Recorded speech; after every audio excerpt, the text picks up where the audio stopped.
Sa liblib na bahagi ng Bukidnon, may tubuhan na kahit ang mga matatandang magsasaka ay iniiwasan. Hindi dahil sa ahas, hindi dahil sa magnanakaw, kundi dahil may mga bagay na hindi dapat ginagalaw. Doon huling nakita si Lyra, 18 taong gulang, tahimik, at kilala sa baryo bilang masunurin at mabait. Huling gabi ng anihan noon. May kasiyahan sa sentro ng barangay, may sayawan, may inuman, may tawanan. Ngunit hindi dumating si Lyra. Bandang hating gabi, may nakarinig ng sigaw. Isang sigaw na hindi sigaw ng takot, kundi sigaw ng pagkilala. Parang may nakita siya. Kinabukasan, natagpuan ang kanyang katawan sa gitna ng tubuhan. Walang ulo, malinis ang hiwa, parang hindi gawa ng tao. At ang lupa sa paligid, tila binasa ng dugo at luha. Ang hindi natagpo ang ulo, hinukay ang buong tubuhan. Sinunog ang mga tuyong dahon. Sinuyod ang ilog, ang kanal, ang kakahuyan. Ngunit hindi kailanman natagpuan ang ulo ni Lyra. At doon nagsimula ang mga kakaibang pangyayari. Tuwing gabi, may mga yapag sa tubuhan, kahit walang tao.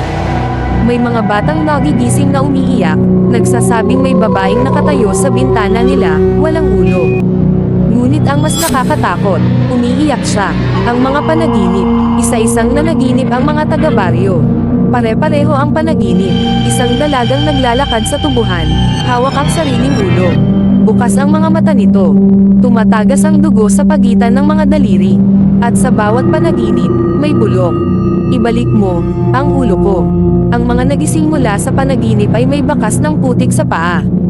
Parang naglakad sila habang natutulog. Tinawag ang isang matandang babaylan mula sa kabilang bundok. Tahimik siyang nakinig sa kwento. Pagkatapos, nanginginig niyang sinabi, hindi siya pinatay ng tao. Nagkatinginan ang lahat, may nilabag siya, may dinaanang hindi dapat daanan. Itinuro ng babaylan ang tubuhan. May matandang nilalang dyan, mas matanda pa sa lupa. Kapag may dalagang pumasok ng mag-isa sa oras ng dilim, kinukuha nito ang ulo bilang kabayaran. Lumabas ang lihim. Noong gabing iyon, dumaan si Lyra sa tubuhan para umiwas sa lasing na lalaki sa baryo. Tumakbo siya, nadapa, umiyak, at may narinig siyang boses. Mahina, malapit, huwag kang lilinggan. Ngunit lumingon siya, at doon niya nakita, ang bagay na walang mukha, walang katawan, ngunit may mahahabang braso na parang ugat ng tubo. At bago pa siya makasigaw, nawala ang kanyang ulo. Ilang araw matapos ang libing, may batang nakakita sa tubuhan. Isang dalaga, walang ulo, ngunit sa mga kamay niya, may hawak siyang isang ulo, hindi kanya. Ulo ng kambing, ulo ng manok, ulo ng baboy. Isa-isa, may nawawalang hayop sa baryo. At sa bawat pagkawala, lumalapit ang anyo ni Lyra sa pagiging buo. Nalaman ng babaylan ang kailangan gawin. Kailangan ng huling alay. Ulo ng taong may sala. Tahimik ang baryo. Lahat alam kung sino. Ang lalaking humabol kay Lyra noong gabing iyon. Ngunit tumanggi siya, tumakas. At noong gabing iyon, umulan sa tubuhan. Dugo. Natagpuan ng lalaki kinabukasan. Walang ulo. At sa tabi ng kanyang katawan, may isang dalaga. Buong buo. May ulo na. Si Lyra. Ngunit nakangiti. Mula noon, tumahimik ang tubuhan.